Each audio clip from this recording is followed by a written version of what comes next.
C'est parti. Oui. On va faire les données d'offrande tout de suite parce que si on le fait après, peut-être qu'ils vont donner moins.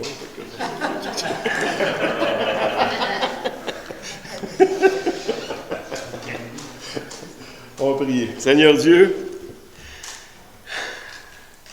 combien tu es grand, combien tu es un papa pour nous, tu prends soin de nous et tu pourvois à tous nos besoins. Et on veut te demander, Seigneur Dieu, de bénir ces offrandes ce matin pour l'avancement de l'Église ici, l'avancement de ton royaume à Victoriaville et ailleurs dans le monde, Seigneur Dieu. On ne veut pas être égoïste, mais on veut partager ce que tu nous donnes. Et peu importe où tu nous envoies, Seigneur Dieu, on va y aller. Et bénis ces offrandes, afin que ton nom puisse être proclamé là où tu veux, Seigneur Dieu, selon ta volonté. Dans le nom de Jésus, Amen. Amen. Amen. Donc, comme j'ai dit, on va parler un peu des choses qui semblent bizarres des fois à l'homme naturel. Mais à l'homme spirituel, c'est pas bizarre. Il y a des choses qu'on regarde, puis on lit les Écritures, puis on lit ça, on dit comment ils sont donc bien bizarres, les autres. T'sais. Ils ne comprennent pas ce que Jésus est en train de leur dire. Mais c'est sûr, nous autres, on a lu le livre jusqu'au bout. Les autres, ils n'ont pas le livre encore. Non seulement ils n'ont pas le livre, mais ils n'ont pas l'esprit pour comprendre les choses de l'esprit. Fait que quand Jésus parle des choses physiques, des choses de terre à terre, ça les choque un peu. Hein? Vous avez remarqué? Quand Jésus prend des exemples, où il prend une parabole, il prend une parabole de quoi? Il prend une parabole de ce qu'il vit aujourd'hui pour expliquer les choses spirituelles. Et Jésus, ce qu'il enseigne, c'est des choses spirituelles. Et la Bible nous dit, en Paul, il dit que l'homme animal ne reçoit pas des choses de l'esprit, car elles sont une folie pour lui, et il ne peut les connaître parce que c'est spirituellement qu'on les juge. Si on essaie de juger les choses que Dieu nous dit avec notre vie, on dit c'est insensé. Parce que tout le monde sait très bien que celui qui donne, dans le naturel, va s'appauvrir. Hein? Il prend de l'argent qui est à lui, fait qu'il en a moins, il en donne. Mais Dieu dit, dans le spirituel, celui qui donne s'enrichit. Fait que c'est pas logique pour l'homme animal. C'est pas logique pour l'homme naturel. Et en plus, Dieu nous demande de vivre par la foi. Et la foi, c'est quoi? Alors, la foi est une ferme assurance des choses qu'on espère, une démonstration de celles qu'on ne voit pas. C'est dur pour l'homme naturel de croire à des choses qu'il ne voit pas. Puis ceux que j'évangélise de ce temps-ci, ils me disent « Ouais, mais si je verrais, je croirais. » Bon, moi, je vais croire. Non, mais ça, c'est pas la foi. C'est le contraire de la foi. Si tu vois, c'est pas de la foi. Tu ne peux pas l'espérer, tu le vois. C'est ce que la Bible nous dit. Et c'est par la foi que nous connaissons que le monde a été formé par la parole de Dieu, en sorte que ce qu'on voit n'a pas été fait de choses visibles. Et quand on regarde la parole de Dieu, on voit que Dieu montre toujours ces deux réalités-là. Le monde visible et le monde invisible. Mais la foi, elle ne reste pas dans le monde visible. Elle s'en va dans le monde invisible pour qu'on puisse la comprendre.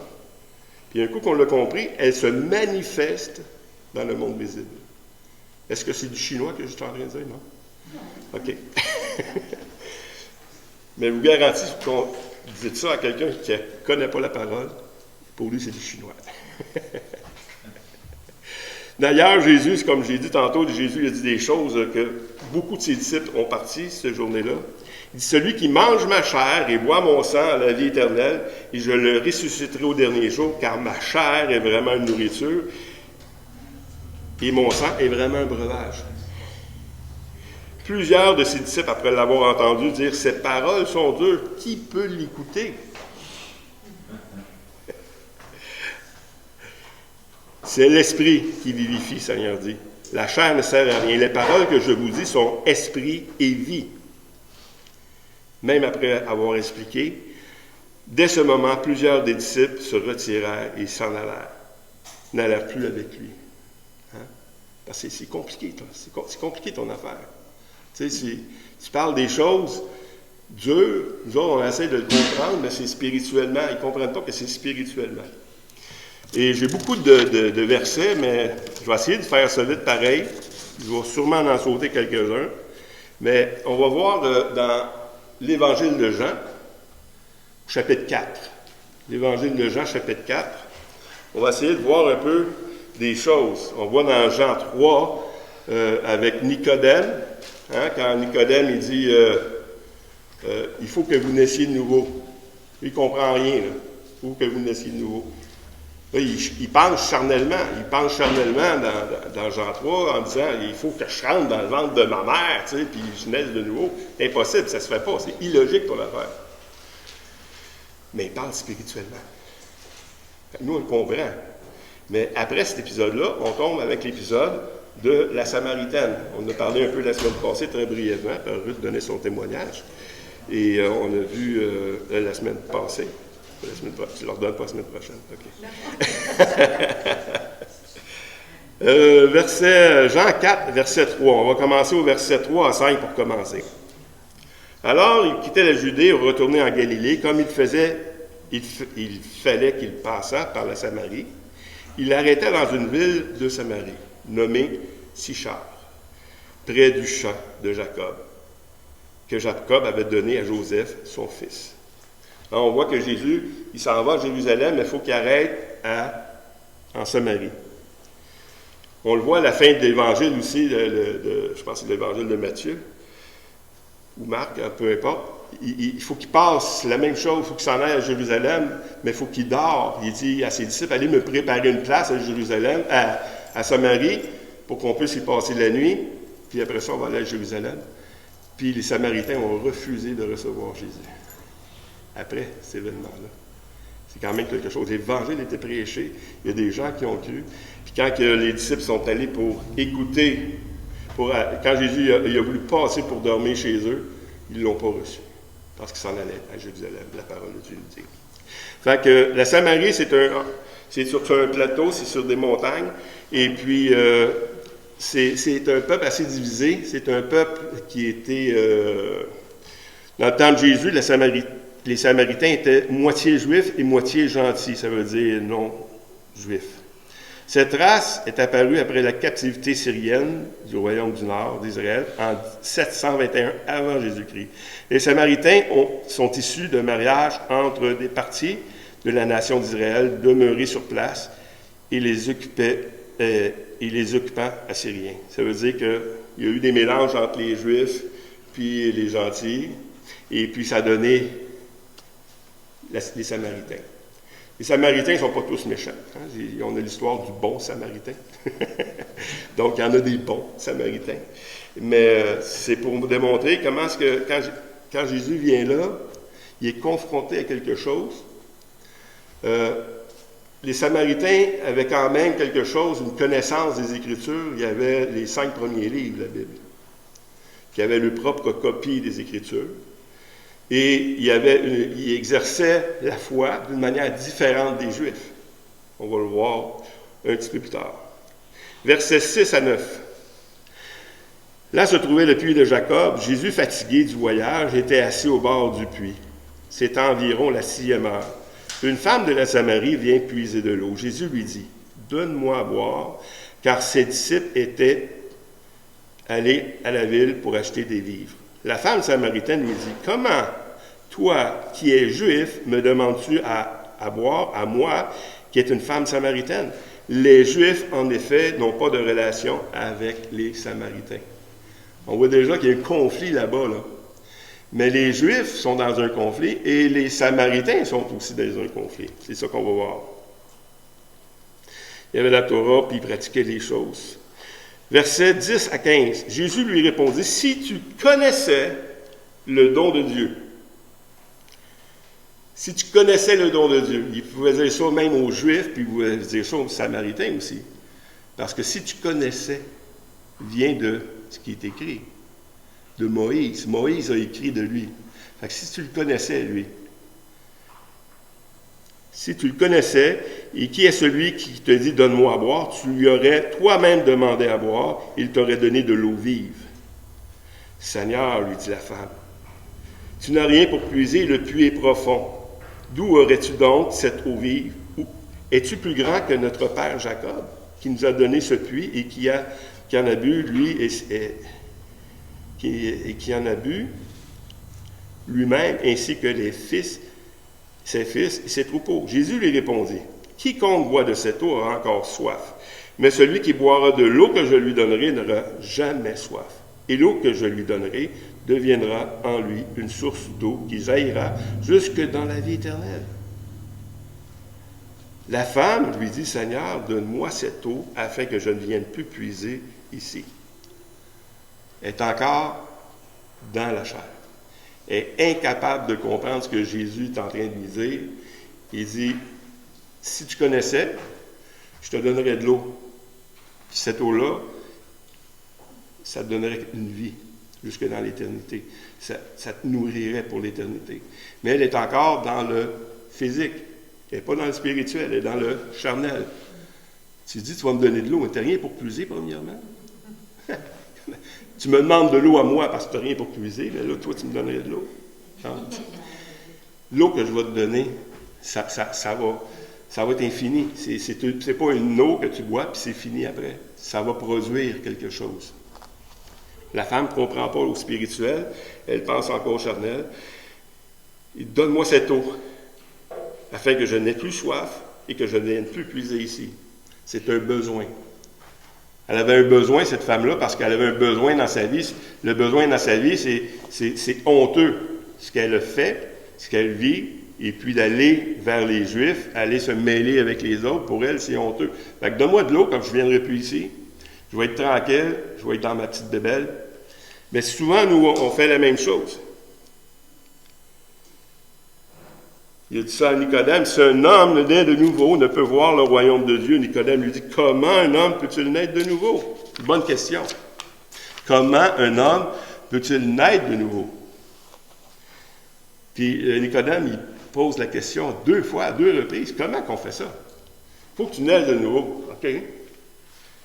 Là, il faut que je trouve comment naître de nouveau. Comment on trouve comment naître de nouveau? La réponse, c'est dans la parole de Dieu toujours. Il dit à la Samaritaine, il dit, va voir, tu n'auras plus soif.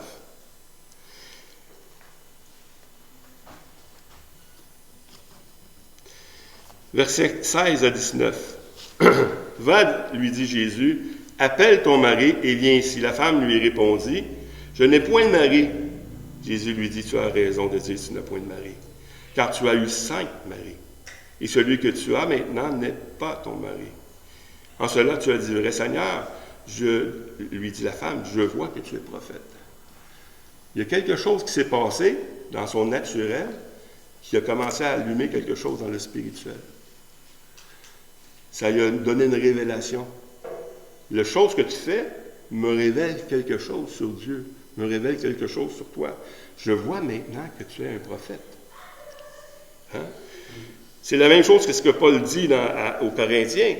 Dans 1 Corinthiens 14, 24, je vais juste le lire rapidement. Mais si tous prophétisent et qu'il survienne quelques non-croyants ou hommes du peuple, il est convaincu par tous, il est jugé par tous.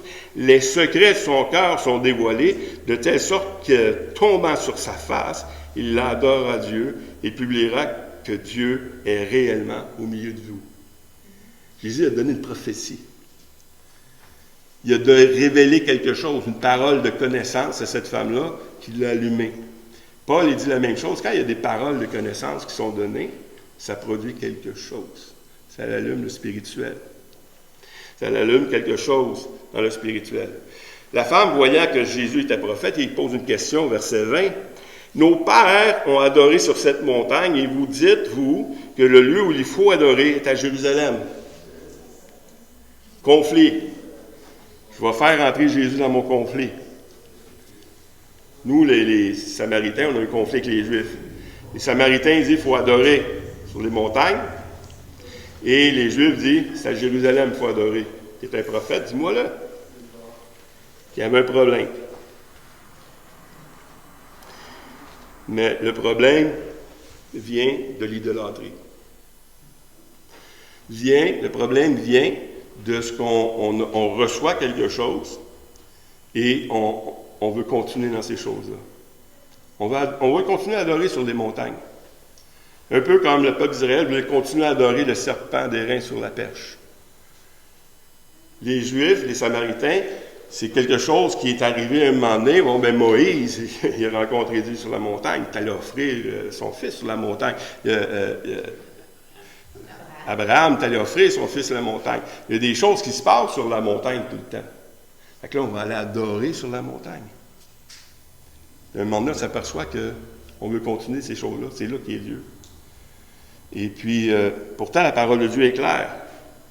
Dans Deutéronome 12, il dit « Voici la loi et les ordonnances que vous observerez, que vous mettrez en pratique aussi longtemps que vous vivrez dans le pays dont l'Éternel, le Dieu de vos pères, vous a donné la possession. Vous détruirez tous les lieux ou les nations que vous allez chasser devant leur Dieu sur les hautes montagnes. » Vous allez sur les montagnes, tout le monde, c'est une coutume. Tous les religieux vont adorer là, sur la haute montagne, sur les collines et sur tout arbre vert. Vous renverserez les autels, vous briserez leurs statues, vous brûlerez au feu leurs idoles. Vous abattrez les images taillées de leurs dieux et vous ferez disparaître leur nom de ces lieux-là. C'est une loi. On ne va plus là. Pourtant, même si tu as la loi, tu continues à faire les mêmes choses. Tu continues à faire les mêmes manières d'agir parce que tu as toujours agi comme ça. Même Salomon, il dit dans 1 Roi 3.3, Salomon aimait l'Éternel et suivait les coutumes de David, son père. Seulement, c'était sur les hauts lieux qu'il offrait des sacrifices et des parfums. Même Salomon. Puis on sait le problème de Salomon, c'était quoi? C'est qu'il mariait des femmes étrangères. Puis il commençait à adorer ces dieux étrangers-là. Puis il commençait à faire les choses comme il fait avec ces dieux-là, de la manière d'adorer. On l'a vu avec le serpent d'airain. On le voit, je ne sais pas combien de fois dans la Bible, dans les rois, que les rois, ils désobéissaient, puis il y en avait des bons. Mais les bons, ils faisaient tous comme David, mais les hauts lieux ne disparaient pas. Il y a toujours quelque chose qui vient. Puis pourtant, Dieu est clair sur l'idolâtrie. Dieu est clair sur la manière qu'on doit l'adorer. On ne doit pas l'adorer comme une image, on ne doit pas l'adorer comme une image même mentale qu'on se fait. C'est quelque chose qu'on doit faire. Verset 21 dans Jean 4. Femme lui dit Jésus, 3 mois l'heure vient, et ce ne sera ni sur cette montagne, ni à Jérusalem, que vous adorez le Père. Vous adorez ce que vous ne connaissez pas. Nous adorons ce que nous connaissons, car le salut vient des Juifs, mais l'heure vient. Et elle est déjà venue où les vrais adorateurs adoreront le Père en esprit et en vérité. Car ce sont là les adorateurs que le Père demande. Dieu est esprit, et il faut que ceux qui l'adorent en esprit et en vérité. Comment on fait ça, adorer Dieu en esprit et en vérité? Si on ne fait pas d'études, puis on regarde ce texte-là, adorer Dieu en esprit et en vérité. Quelqu'un me demandait, avant que je fasse l'étude, même cette année, avant que je fasse l'étude, c'est quoi adorer Dieu en esprit et en vérité? Mais si tu n'as pas été appris à réfléchir, puis à lire le texte, puis étudier d'où ça vient ces choses-là, tu dis, bien, ça dépend du milieu que tu viens. Hein? Si tu viens d'un milieu charismatique, ça veut dire il faut que j'adore Dieu en priant en langue et en priant en français, en ma langue. Hein? Prier Dieu en langue, puis prier Dieu non en langue. Mais ici, ce n'est pas ça qu'il est en train de dire. Quand tu étudies le texte, tu es en train de voir que les Samaritains ils étaient en train d'adorer sur les montagnes. Sur les montagnes, il y avait plein d'idoles. Et il dit ici que Dieu est esprit. Donc, tu dois adorer Dieu en esprit. Pas sur une forme. Pas selon ton imagination. Et souvent, on va adorer Dieu, ce Dieu-là, on l'a appris un peu, puis on va se construire une idole, même dans notre tête. Combien de vous a déjà pensé que Dieu avait les cheveux blancs avec une grande barbe? Même si tu n'as pas eu l'image. Les jeunes, ils disent non. Mais les plus vieux, qu'on a vu des films, on a vu Jésus sur la croix, on a vu des choses, on a vu, tu sais, des images de Dieu. C'est des grands robes, toujours beaux. Pourtant, la Bible dit que Jésus, il n'y avait rien pour attirer nos regards. Mais il est toujours beau. C'est sûr qu'il était beau en dedans. Mais il est ordinaire, c'est un gars ordinaire. Et puis, nous, on veut adorer quelque chose dans notre tête, avec l'image qu'on se fait. Et puis, Dieu, il y a 3 choses ici qu'on doit faire. C'est premièrement de comprendre que Dieu est esprit. Dieu, ce n'est pas un homme. Même si Jésus était le Fils de Dieu, il était 100% homme. Et puis, quand on voit les choses, on explique les choses que Dieu est esprit, c'est pas comprenable. Tu vas prier quelque chose, tu as l'impression de prier en l'air. Mais c'est là que Dieu dit que le juste vivra par la foi. Des fois, je me demande pourquoi Jésus ne s'est pas manifesté plus que ça, tu sais. Pourquoi il ne vient pas nous apparaître ici, tu sais, puis qu'on puisse le voir, puis c'est sa décision. Il veut que le juste vive par la foi. Parce que tu peux le voir réellement. Tu n'es pas obligé de le voir physiquement pour le voir réellement. Parce que dans le spirituel, honnêtement, c'est plus réel que ce qui est physique. Parce que tout ce que vous voyez aujourd'hui, ça va disparaître, mais ce qui est spirituel va demeurer de vous. Et ce qui est spirituel, adorer Dieu en esprit, c'est de voir que Dieu, lui, vu qu'il est invisible, ce Dieu invisible-là, on doit l'adorer de cette manière-là. On doit arrêter d'avoir des images, même des images préconçues. Même si ce n'est pas une image physique, c'est grave. Je vais me faire un morceau de bois, je vais me faire un idole, je vais le mettre là. Là, on est encore comme sa femme samaritaine, comme le prêtre, c'est vrai, dans Jean 3, la même chose. Il ne comprend pas, il est au niveau physique. Lui, Dieu, il faut qu'il fasse ça. Même Israël, un coup que Moïse s'est rendu en haut, il dit, écoute, notre lien, là, c'était lui, là, puis là, ça fait 30 jours qu'on ne l'a pas vu. Fait que là, 40 jours. Mais là, il faut faire de quoi? Parce que là, on va perdre le peuple. Parce que ça lui prend quelque chose de concret. Là, le monsieur n'est plus là. Fait qu'on va se faire une image. On va se faire quelque chose qu'on doit dire. Voici ton Dieu. Hein? Non. Le Dieu qu'on doit croire, il est spirituel. Mais il est aussi réel. Jésus-Christ, là, il est mort sur la croix, mais aujourd'hui, il est vivant. Puis notre foi, elle doit être mise dans ce Jésus vivant-là. Dieu est vivant, mais il a vécu par son Fils. Son Fils, il est mort sur la croix, ressuscité, et il est vivant encore aujourd'hui. Donc, on doit mettre notre foi dans ce Dieu. C'est incompréhensible. C'est incompréhensible de voir qu'un homme, comme vous et moi, aujourd'hui, est au ciel. Ressuscité. Pourtant, on pouvait le toucher. Quand il est ressuscité, il s'est montré à ses disciples. Il dit, mets ta main dans mon côté. Hein? Regarde. Mais là, crois. Il dit, tant que je ne verrai pas, Thomas, il dit, tant que je ne verrai pas, je ne croirai pas. Donc, heureux ceux qui ont cru sans avoir vu. Première chose, c'est que Dieu est esprit. On nous dit dans les Actes que Paul, dans Acte 17, il dit qu'il voit des gens, des adorateurs, hein, des philosophes, toutes sortes de personnes. En parcourant votre ville et en considérant les objets de votre dévotion, j'ai même découvert un autel avec l'inscription à un Dieu inconnu. Ce que vous révérez sans le connaître, c'est ce que je vous annonce maintenant. Vous ne le connaissez pas, il faut vous l'annoncer.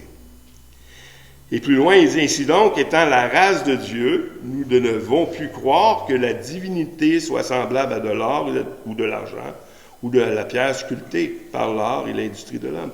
Dieu est esprit. Et le commandement de Dieu était très clair. Tu n'auras pas d'autre Dieu devant ma face. Tu ne te feras point d'image taillée, ni de représentation quelconque. Des choses qui sont en haut, ainsi de suite. Quelle image qu'on se fait de Dieu?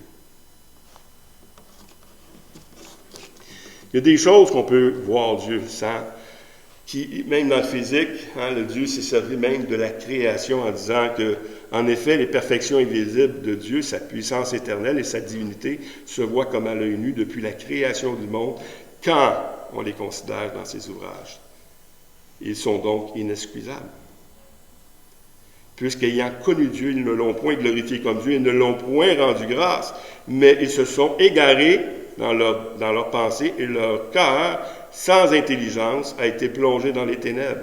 Se vantant d'être sages, ils sont devenus fous et ont changé la gloire de Dieu incorruptible en image représentant l'homme corruptible, des oiseaux, des quadrupèdes, des reptiles. Eux qui ont changé la vérité de Dieu en mensonge, et qui ont adoré et servi la créature au lieu du Créateur qui est béni éternellement. C'est tellement clair. Pour nous, c'est sensé. Parce qu'on on a appris les Écritures, on a appris l'Évangile, mais beaucoup de personnes, ça va même dans le milieu catholique. Cette semaine, je suis allé évangéliser un peu dans le parc, puis je suis assis dans le parc, il y a une grosse église qui est là. Sur l'église, c'est une croix en haut, tu as la statue de Marie, tu as une autre statue de je ne sais pas quoi, puis là, je me dis, pourquoi? Pourquoi qu'on a besoin d'autre chose? Pourquoi les gens ont besoin de Marie? Parce qu'ils sont incapables d'aller directement à Christ.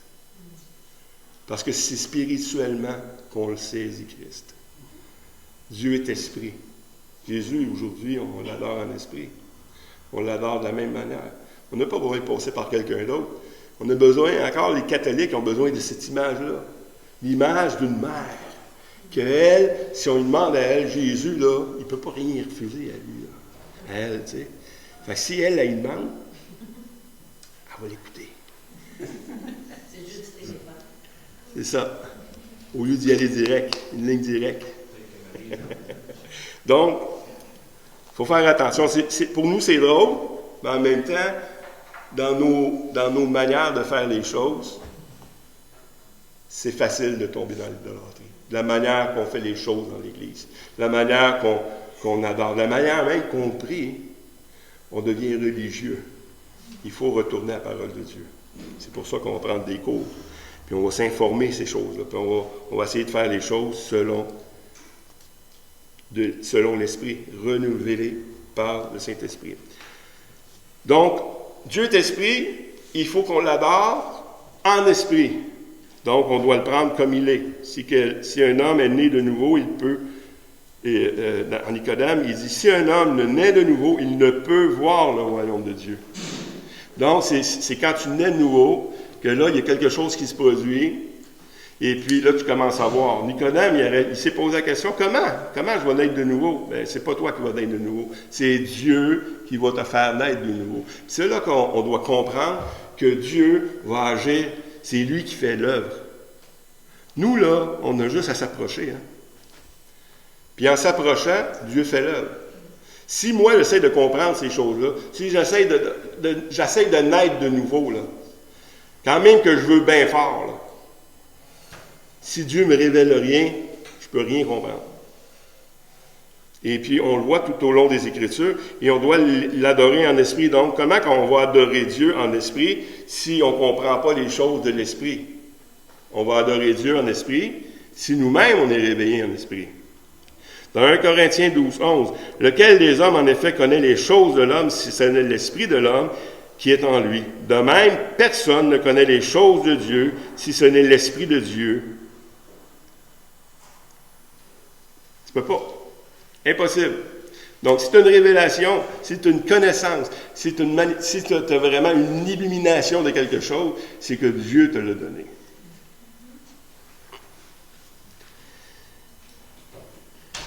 1 Corinthiens 12, 2, je vais le lire rapidement encore. Si vous savez que lorsque vous étiez païen, vous vous laissiez entraîner vers des idoles, muettes, selon que vous étiez conduits.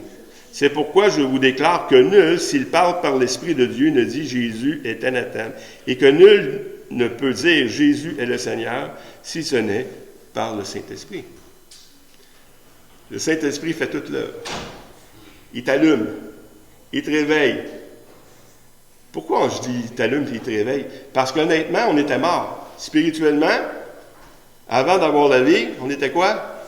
Mort. Un mort. Il peut-tu avoir la vie en lui-même, le mort? Il est mort. Tu ne peux pas avoir plus mort qu'un mort. Il est mort. Il n'y a pas de raison, il n'y a aucune connaissance, il n'y a aucune manière de lui donner à la connaissance. Puis quelqu'un qui trouve un mort, tu le regardes, puis tu ne peux pas dire écoute, tu veux-tu revenir à la vie? Il est mort. Il ne peut même pas comprendre, il ne peut même pas être intéressé par ce que tu dis. Il est mort. C'est fini. Spirituellement, c'est comme ça. Je vous parle d'une manière physique. Spirituellement, c'est la même chose. Spirituellement, il est mort. Même si le gars, il parle, même si le gars, il raisonne, même si le gars, il est bien smart ou il est bien méchant, il est mort spirituellement. Donc, tout ce qui est spirituel, pour lui, ça n'a aucun sens. Ça prend l'action de Dieu. Puis un coup, l'action de Dieu vient, bien là, tu l'adores, tu peux adorer Dieu en esprit. Pourquoi? Parce que c'est spirituellement que tu peux juger des choses de Dieu. C'est uniquement spirituellement que tu peux connaître Dieu. Fait adorer Dieu en esprit et en vérité, ça prend absolument la nouvelle naissance. En vérité, c'est quoi? Si on adore Dieu en esprit, c'est en vérité. C'est selon une connaissance vraie. C'est la parole de Dieu. Parce qu'en vérité, tu peux avoir été réveillé spirituellement, mais tu n'as pas toutes les informations pour te dire qui est Dieu au juste. Et tu peux saisir une chose qui te plaît de Dieu, puis tu vas l'adorer de cette manière-là. Mais si tu ne vas pas dans les Écritures, il te manque une partie du puzzle. Il te manque une partie du portrait. Il faut absolument aller dans les Écritures pour connaître Dieu, pour l'aimer, puis l'adorer en esprit et en vérité, selon une connaissance. Même les Juifs, on parle des Samaritains, mais on parle des Juifs aussi. Mais ils sont devenus durs d'entendement, car jusqu'à ce jour, le même voile demeure quand ils font la lecture de l'Ancien Testament.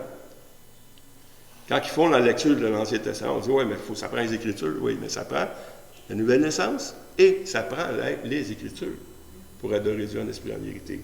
Parce qu'aussi, on voit qu'ils ont les Écritures, mais ils n'ont pas ni nouveau. Ils ne sont pas selon l'esprit. Ils jugent les choses selon la chair. Et ici, il nous dit dans 2 Corinthiens 3, 18, qu'un voile demeure quand ils font la lecture de l'Ancien Testament. Il ne se lève pas parce que c'est en Christ qu'il disparaît. Jusqu'à ce jour, quand on lit Moïse, un voile est jeté sur leur cœur, mais lorsque leur cœur se convertissent au Seigneur, le voile est ôté. Or, le Seigneur, c'est l'Esprit, et là où est l'Esprit du Seigneur, là est la liberté. La liberté de quoi? De connaître. Parce que là, tu es libre. Tu as une libre entrée. Tu as un libre accès à tout ce que l'Esprit veut te dire. L'Esprit qui est rendu en dedans de toi interprète les paroles de l'Esprit qui ont été données.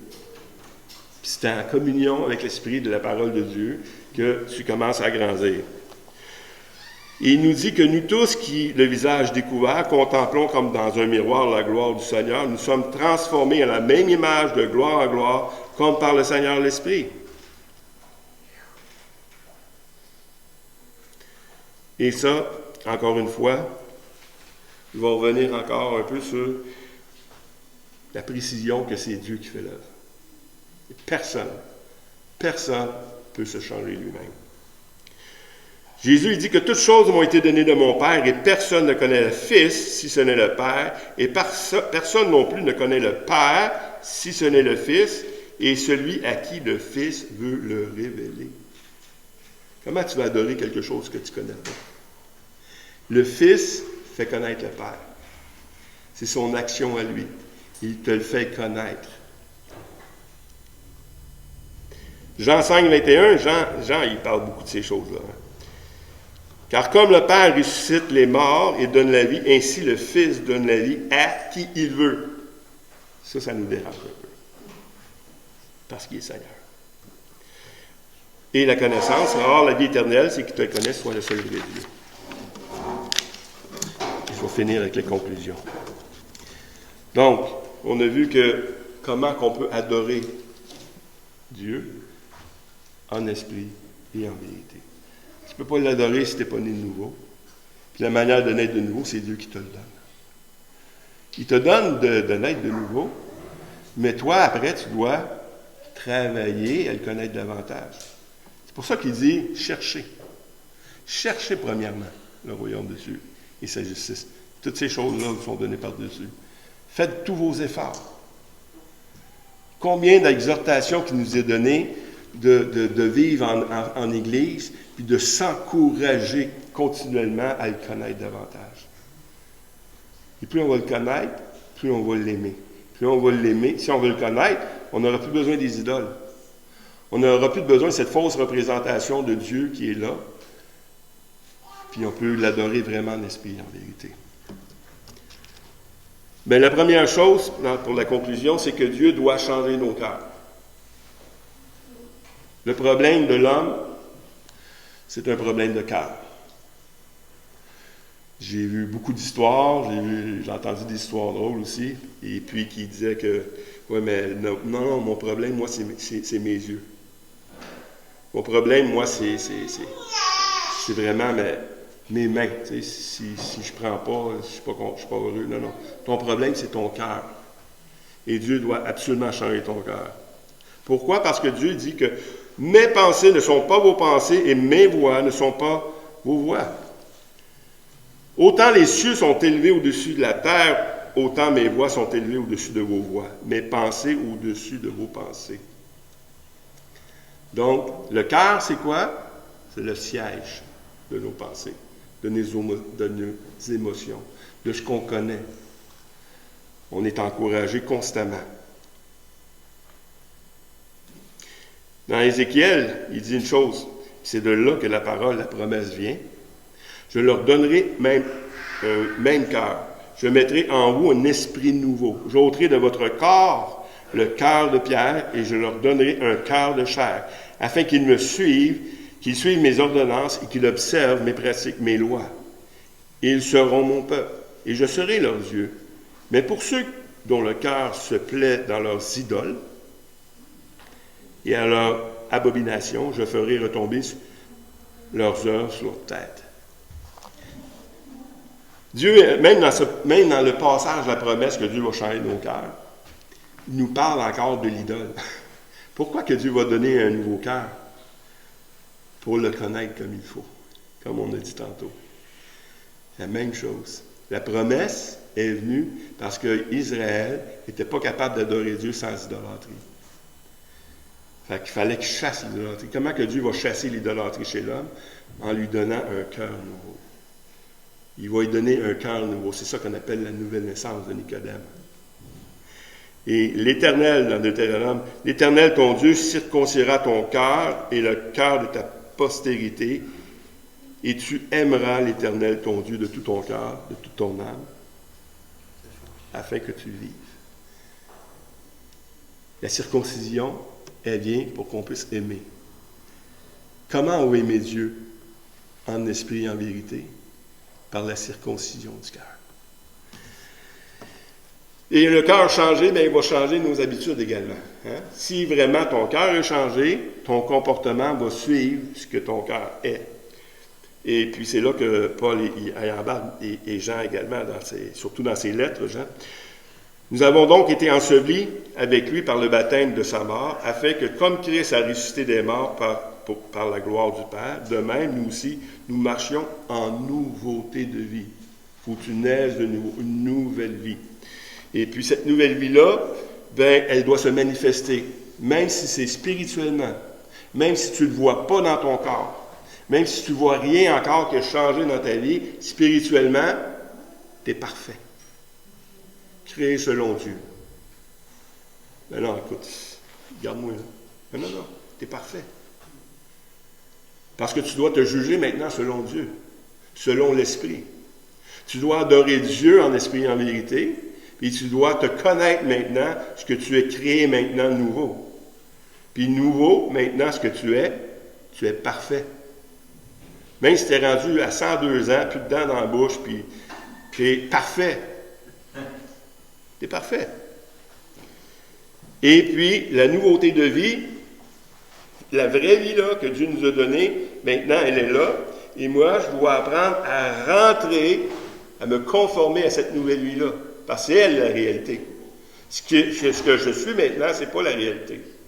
Ce que vous voyez maintenant, ce n'est pas la réalité. Je peux me détester aujourd'hui, mais je dois m'aimer pour Dieu.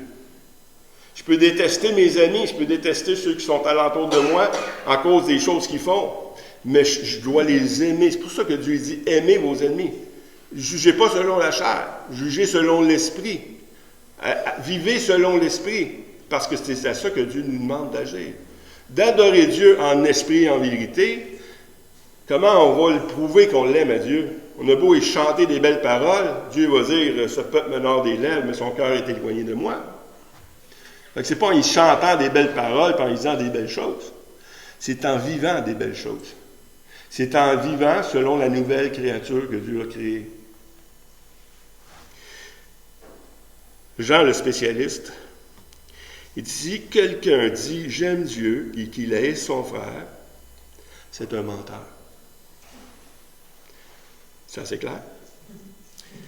Car celui qui n'aime pas son frère, qu'il voit, comment peut-il aimer Dieu qu'il ne voit pas? Tu as beau dire que tu aimes Dieu, mais si tu n'aimes pas le gars qui est à côté de toi, tu es un menteur. C'est ça qu'il dit. C'est clair. Et nous avons de lui ce commandement, que celui qui aime Dieu aime aussi son frère. Donc, l'amour de Dieu vient se manifester dans l'amour du frère. Mais il dit, il n'est pas parfait, lui. Il dit, Dieu, c'est facile d'aimer. Quand tu commences à connaître Dieu, tu dis, wow, premièrement, il m'a sauvé. Juste ça, ça fait que je donne ma vie, je dois l'aimer toute ma vie. Mais il est plus que ça. Dieu est bon. Dieu est juste. Dieu est parfait. Dieu est compatissant. Dieu, il fait toutes choses merveilleuses. Je peux l'aimer de toutes sortes de manières. Mais le démontrer, comment je vais démontrer que j'aime Dieu dans le spirituel? C'est dans le démontrant dans le naturel. En le démontrant dans le naturel, c'est dans l'aimer son prochain. Quiconque croit que Jésus est le Christ est né de Dieu, et quiconque aime celui qui l'a engendré, aime aussi celui qui est né de lui. Nous connaissons que nous aimons les enfants de Dieu lorsque nous aimons Dieu et que nous pratiquons ses commandements. Si tu pratiques ses commandements, tu démontres que tu aimes Dieu. Et c'est ici mon commandement, aimez-vous les uns les autres, comme je vous ai aimé. Tu veux aimer Dieu? Aime l'autre. C'est pas toujours facile, selon la chair. Mais c'est extrêmement facile selon l'esprit. Parce que Dieu, il va retourner toujours la caméra vers toi. Puis il va retourner, quand tu vas commencer à détester quelqu'un, ou à dire « Ah, lui, j'aimerais mieux pas l'avoir chez nous, tu sais. » Non. Regarde ta vie, moi, là. C'est ta vie. Tu étais comme ça avant.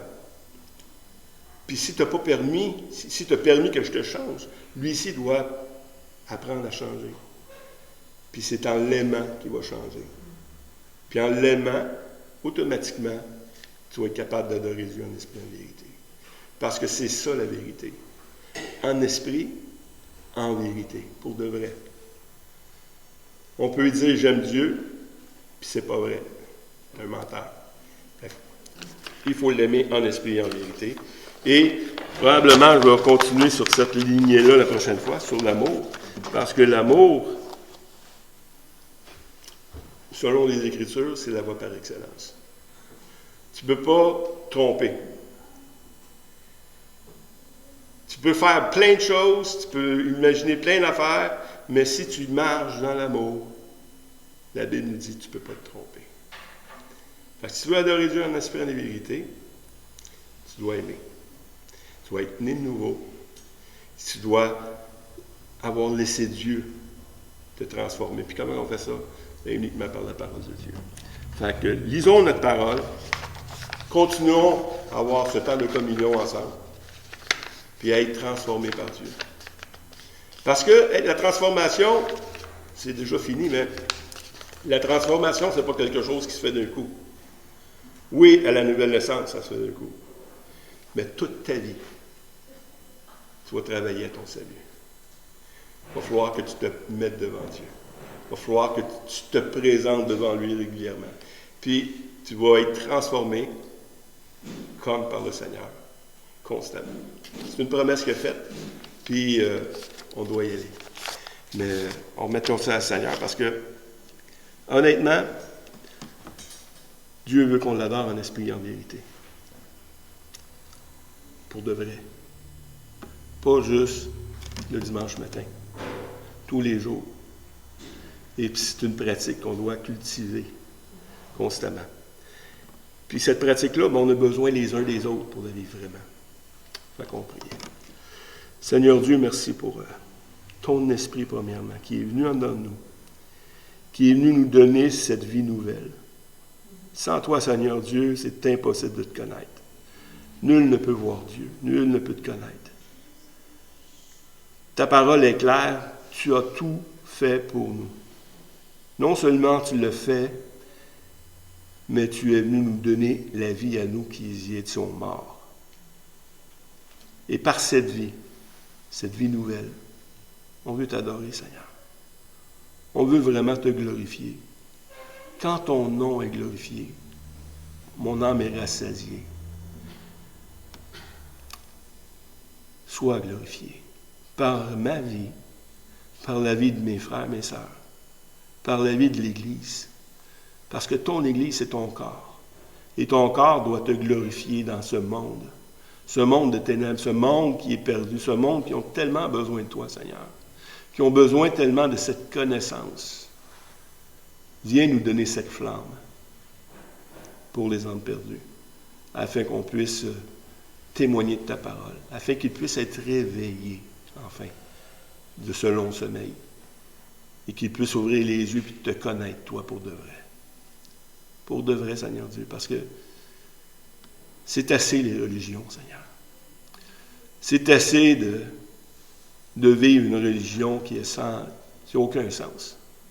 Donne-nous de vivre de ta vie, réellement, Seigneur, afin que ta vie puisse donner la vie encore une fois, et toujours. Que le fruit qui va surgir de cette Église puisse produire un fruit qui va demeurer, Seigneur, éternellement. Dans le nom de Jésus que je te prie. Amen. Amen. C'est à l'amour que vous avez les uns pour les autres qu'on va reconnaître que vous êtes mes enfants, que vous êtes mes disciples. Amen. Amen. Bonne semaine à tous.